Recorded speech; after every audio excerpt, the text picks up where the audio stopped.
All right, chapter 14. A sputtering of musketry was always to be heard. Later, the cannon had entered the dispute.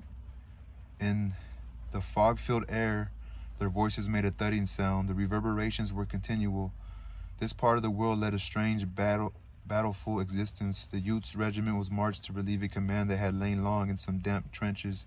The men took positions behind a curving line of rifle pits that had been turned up like a large furrow along the line of woods. Before them was a level stretch, peopled with short, deformed stumps. From the woods beyond came the dull popping of the skirmishers and pickets firing in the fog. From the right came the noise of a terrific fracas.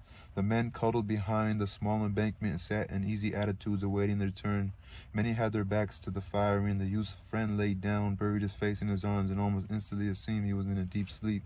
The youth leaned his breast against the brown dirt and peered over at the woods, and up and down the line. Curtains of trees interfered with his ways of vision. He could see the low line of trenches, but for a short distance a few idle flags were perched on the dirt hills. Behind them were rows of dark bodies with a few heads sticking curiously over the top. Always a noise of skirmishers came from the woods on the front and left, and the din on the right had grown to frightful proportions. The guns were roaring with an instant's pause for breath. It seemed that the cannon had come from all parts and were engaged in a stupendous wrangle. It became impossible to make a sentence heard.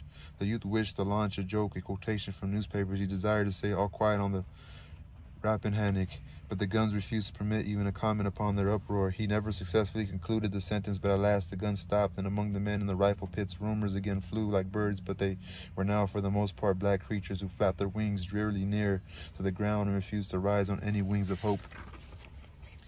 The men's faces grew doleful from the interpreting of omens. Tales of hesitation and uncertainty on the part of those high in place and responsibility came to their ears. Stories of disaster were borne into their minds with many proofs. This din of musketry on the right, growing like a released genie of sound, expressed and emphasized the army's plight. The men were disheartened and began to mutter. They made gestures expressive of the sentence, "Ah, what more can we do?" And it could always be seen that they were bewildered by the legend news and could not fully comprehend a defeat. Before the gray mist had been totally obliterated by the sun's rays, the regiment was marching in a spread column that was retiring carefully through the woods. The disordered, hurrying lines of the enemy could sometimes be seen down through the groves and the little fields. They were yelling shrill and exultant. At this sight, the youth forgot many personal matters and became greatly enraged. He exploded in loud sentences. "Be Jiminy, we're generaled by a lot of lunkheads." More than one fowler he said that today, observed a man. His friend, recently aroused and still very drowsy, he looked behind him until his mind took in the meaning of the movement. Then he sighed. "Oh, well, I suppose we got licked," he remarked sadly. The youth had a thought that it would not be handsome for him to freely condemn other men. He made an attempt to restrain himself, but the words upon his tongue were too bitter. He presently began a long and intricate denunciation of the commander of the forces. "Maybe it wasn't all his fault, not altogether.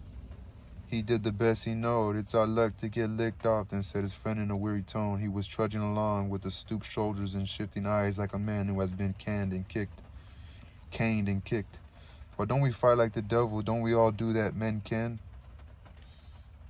"Well, don't we fight like the devil? Don't we do all that men can?" demanded the youth loudly. He was secretly dumbfounded at this sentiment when it came from his lips. For a moment his face lost its valor, and he looked guiltily about him, but no one questioned his right to deal in such words, and presently he recovered his air of courage. He went on to repeat a statement he had heard going from group to group at the camp that morning. "The brigadier said he never saw a new regiment fight the way we fought yesterday, didn't he? And we didn't do better than many other regiments, did we? Well then, you can't say it's the army's fault, can you?" In his reply, the friend's voice was stern. "Of course not," he said. "No man dare say we don't fight like the devil. No man will ever dare say it. The boy fights like hell roosters, but still, we don't have no luck." "Well then, if we fight like the devil and don't ever whip, it must be the general's fault," said the youth, granting decisively. "And I don't see any sense in fighting. You're always losing through some darn old lunkhead of a general." A sarcastic man who was tramping at the youth's side then spoke lazily. "Maybe you think you fit in the battle yesterday, Fleming." "Or maybe you think you fit the whole battle yesterday, Fleming," he remarked. The speech pierced the youth. Inwardly he was reduced to an abject pulp by these chance words. His legs quaked privately. He cast a frightened glance at the sarcastic man. "Why, no," he hesitated. Why, no, he hastened. Okay, so the old man tells him that. He says, "Why, no," he hastened to say in a conciliating voice. "I don't think I fought the whole battle yesterday," but the other seemed innocent of any deeper meaning. Apparently he had no information. It was merely his habit. "Oh," he replied in the same tone of calm derision. The youth, nevertheless, felt a threat. His mind shrank from going near to the danger, and thereafter he was silent. The significance of the sarcastic man's word took from him all allowed moods that would make him appear prominent. So the significance of the sarcastic man's words took from him all loud moods that would make him appear prominent. He became suddenly a modest person. There was a low-toned talk among the troops. The officers were impatient and snappy, their countenance clouded with the tales of misfortune. The troops sifting through the forest were sullen. In the youth's company, once a man's laugh rang out. A dozen soldiers turned their faces quickly toward him and frowned with vague displeasure. Okay, there was a low-toned talk among the troops. The officers were impatient and snappy, their countenances clouded with the tales of misfortune. The troops sifting through the forest were sullen. In the youth's company, once a man's laugh rang out. A dozen soldiers turned their faces quickly toward him and frowned with vague displeasure. The noise of firing dodged their footsteps. Sometimes it seemed to be driven a little away, but it always returned again with increased insolence. The men muttered and cursed, throwing back black looks in its direction. In a clear space, the troops were at last halted. Regiments and brigades broke into detached through their encounters with thickets, grouped together again, and lines were faced toward the pursuing bark of the enemy's infantry. This noise, following like the yelpings of eager metallic sounds, this noise, following like the yelpings of eager metallic hounds, increased to a loud and joyous burst. And then, as the sun went serenely up the sky, throwing illuminating rays into the gloomy thickets, it broke forth into prolonged pealings. The woods began to crackle as if afire. "Whoop-a-dee, whoop-a-da-dee," said a man. Here we are, everybody fighting, blood and all destruction." "Whoop-a-da-dee," said a man. "Here we are, everybody fighting, blood and destruction." "I was willing to bet they'd attack as soon as the sun got fairly up," savagely asserted the lieutenant who commanded the youth's company. He jerked without mercy at his little mustache. He strode to and fro with dark dignity in the rear of his men, who were lying down behind whatever protection they had collected. A battery had trundled into position in the rear and was thoughtfully shelling the distance. The regiment, unmolested as yet, awaited the moment when the gray shadows of the woods before them should be slashed by the lines of flame. There was much growling and swearing. "Good God," the youth grumbled. "We're always being chased around like rats. It makes me sick. Nobody seems to know where we go or why we go.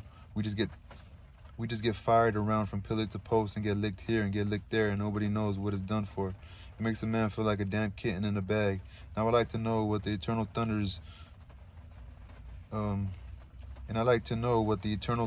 we was marched into these woods for anyhow, unless it was to give the Rebs a regular pot shot at us. We came in here and got our legs all tangled up in these cussed briars, and then we begin to fight, and the Rebs had an easy time of it. Don't tell me it's just luck. I know better. It's this darn old..." The friend seemed jaded, but he interrupted his comrade with a voice of calm confidence.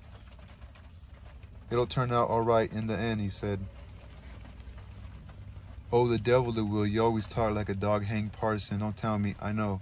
At this time, there was an interpretation by the savage-minded lieutenant, who was obliged to vent some of his inward dissatisfaction upon his men. "You boys shut right up. There's no need of your wasting your breath in long-winded arguments about this and that and the other. You've been jawing like a lot of old hens. All you got to is to fight, and you'll get plenty of that too in about 10 minutes. Less talking and more fighting is what best for you boys. I never saw such gabbling jackasses." He paused, ready to pounce upon any man who might have the temerity to reply. Temerity.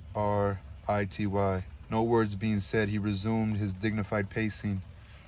"There's too much chin music and too little fighting in this war anyhow," he said to them, turning his head for a final remark. The day had grown more white until the sun shed his full radiance upon the thronged forest. A sort of a gust of battle came sweeping toward that part of the line where lay the youth's regiment. The front shifted a trifle to meet it squarely. There was a wait. In this part of the field there passed slowly the intense moments that precede the tempest.